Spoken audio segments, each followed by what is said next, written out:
राजा बरियार शाह रामलीला समिति मोहाली के तत्वाधान में प्रतिवर्ष की भांति इस वर्ष भी 30 सितंबर सोमवार को रात्रि 9 बजे मुख्य अतिथि सुरेंद्र अग्रहरी पूर्व DCF अध्यक्ष द्वारा मुकुट का पूजन आरती करके रामलीला का शुभारंभ किया गया। साथ ही रामलीला समिति के अध्यक्ष अरविंद जायसवाल, उपाध्यक्ष वीरेंद्र कुमार, सोनू जौहरी, राज कपूर कन्नौजिया, कोषाध्यक्ष अमित कुमार, सचिव नंद किशोर, राकेश कुमार कन्नौजिया द्वारा आए हुए अतिथियों का माला फूल से स्वागत किया।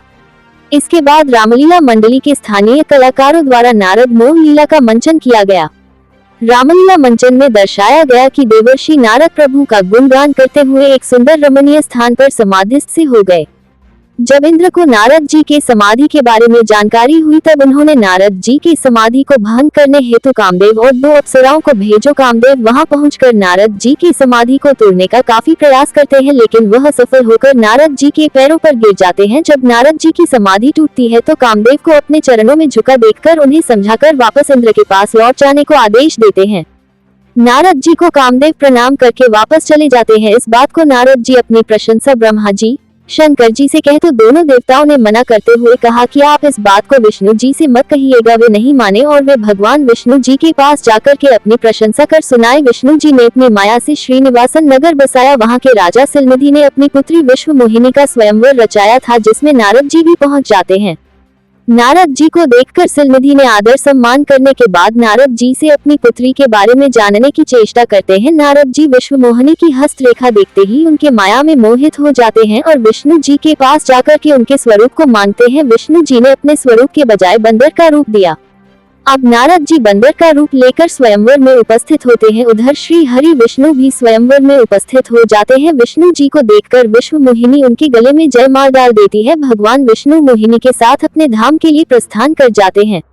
राजा के दरबार में बंदर के रूप देख लोग खूब हंसते हैं। इसी बीच शंकर जी के भेजे गए 2 गणों ने नारद को उनका बंदर वाला चेहरा शीशे में दिखाते हैं। अपने इस रूप को देख नारद क्रोधित हो जाते हैं और वहां से चले जाते हैं। साथ ही नारद दोनों गणों को श्राप देते हैं कि जो तुम दोनों राक्षस बन जाओगे। मंचन के दौरान नारद के बंदर के रूप को देख दर्शक हंसते हंसते लोटपोट हो जाते हैं और लीला का यहीं पर विश्राम होता है। दूसरे दिन का रामलीला राम जन्म होगा। इस मौके पर सेकरार अहमद, कलामुद्दीन सिद्दीकी, बुंदेल चौबे, चंद्र प्रकाश प्रजापति, सुरेंद्र कुमार, सैयद नंदलाल गुप्ता, धर्मेंद्र कुमार गुप्ता सहित अन्य सम्मानित ग्रामीण उपस्थित रहे। मोहाली सोनभद्र रिपोर्ट नितेश कुमार। उद्घाटन समारोह का कुशल संचालन कर रहे भाई राकेश कन्नौजिया जी, आप आदर्श इंटर कॉलेज के प्रिंसिपल भी हैं और इस समिति के अध्यक्ष भाई अरविंद जायसवाल जी और हमारे शानदार पात्रगण और हमारे इस समिति के आज राजा बरियार शाह खेल मैदान पर रामलीला नाट्य कला मंचन का उद्घाटन समारोह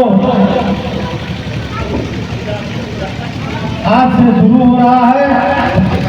यह राजा बरियार शाह का जो मंचन 7 दशक से चल रहा है, मैं ऐसे मंच के कलाकार और जो भी इसके कमेटी के पदाधिकारी हैं, मैं सभी लोगों का हार्दिक अभिनंदन वंदन व स्वागत करता हूँ। आज मैं पिछली बार तो नहीं आ पाया था, लेकिन उससे पहले भी आया था और कई बार भी पहले आया हूँ। लेकिन ये जो लगातार अनवरत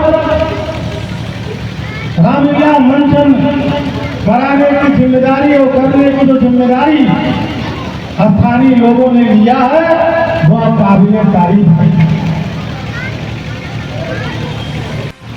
काव्य ग्रंथ है रामायण, उसकी पूजा अर्चना की गई।